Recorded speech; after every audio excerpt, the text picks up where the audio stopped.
Have you ever noticed a lizard suddenly appear in your home, staring at you as if it carries a message?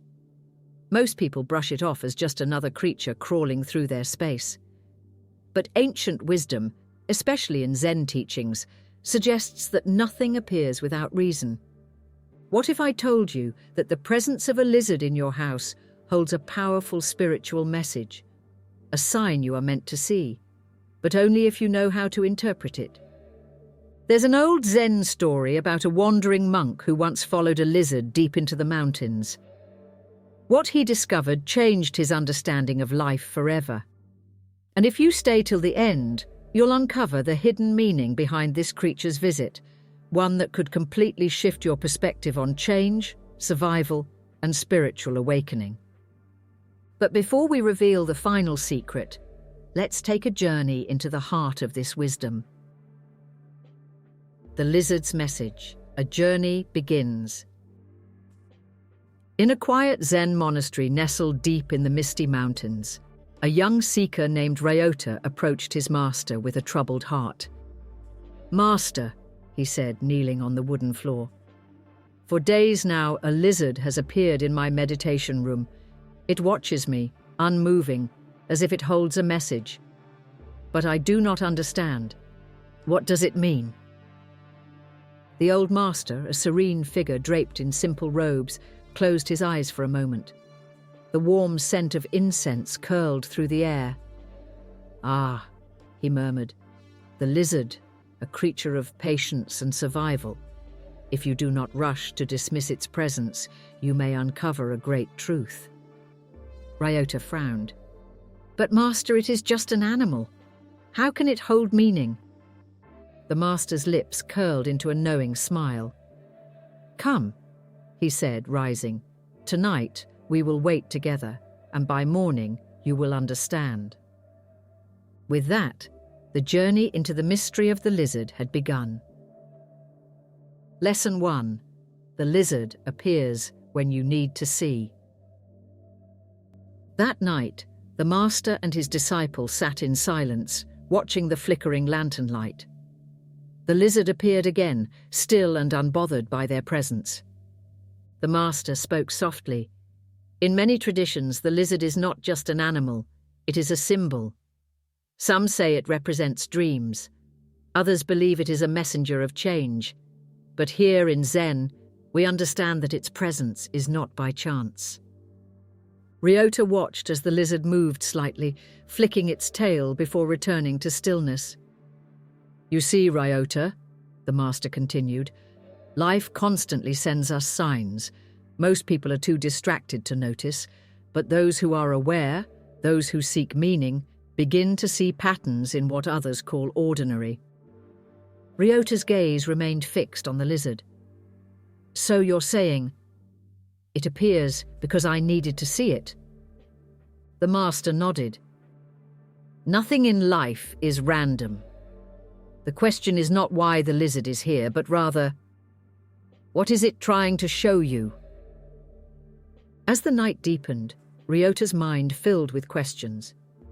But one thing was certain. The lizard had his full attention now, and this was only the beginning. Lesson 2. The lizard as a mirror of the mind. As the hours passed, Ryota observed the lizard closely. It moved only when necessary, conserving its energy, blending effortlessly with the shadows.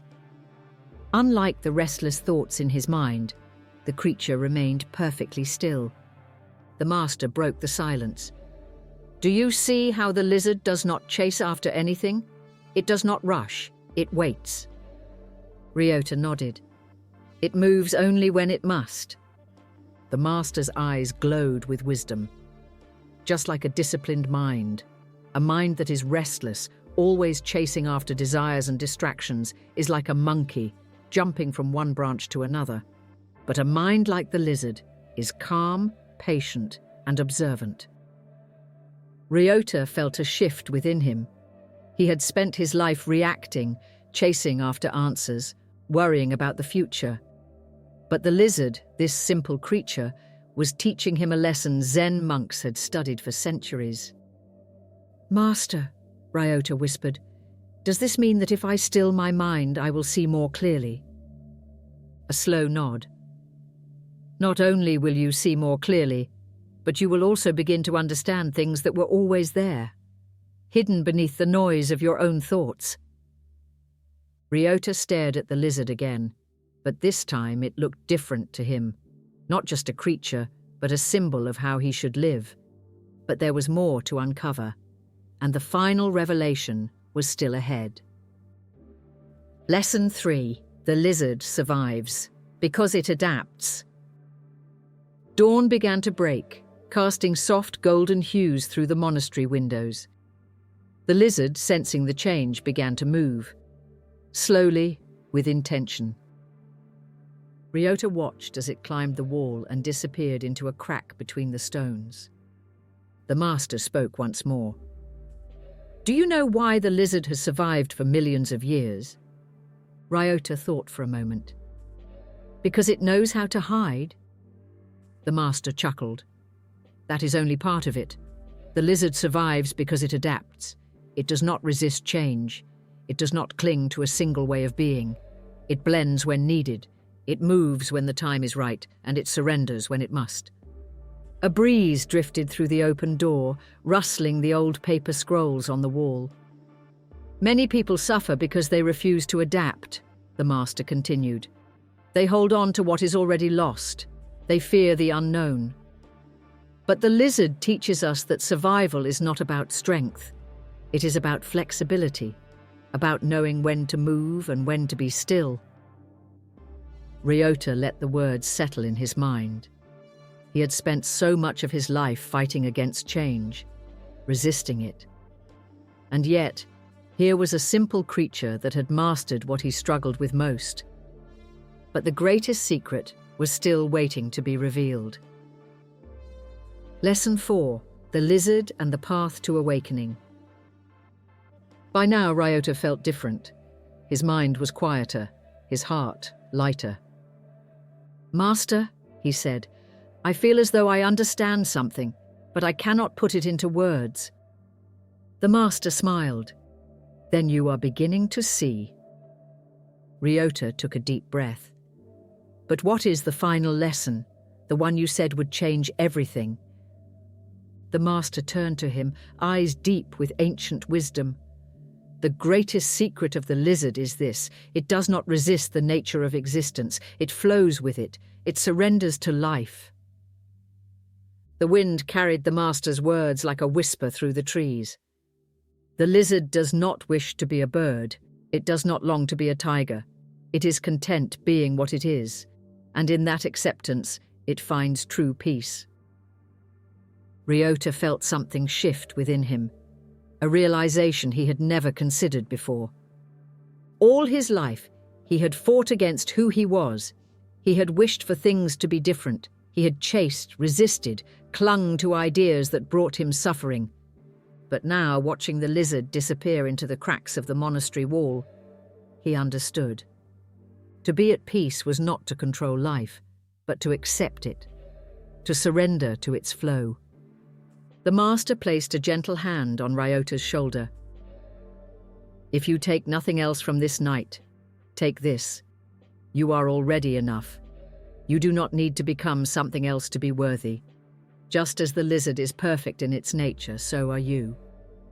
Tears welled in Ryota's eyes, not from sadness, but from understanding. The lizard had been a messenger all along, not of fear, not of danger, but of awakening. And now its lesson was clear. "If you have stayed with me till the end," the master said softly, turning to the viewer, "then perhaps you too were meant to hear this message. The lizard came into your home, not by accident, but because it carried something you needed to understand." A long pause. "So tell me, what is it that you see?" If this message resonated with you, share your thoughts in the comments below. Have you ever had a moment where nature spoke to you? And if you wish to continue this journey of wisdom, consider subscribing. The path to deeper understanding is only just beginning.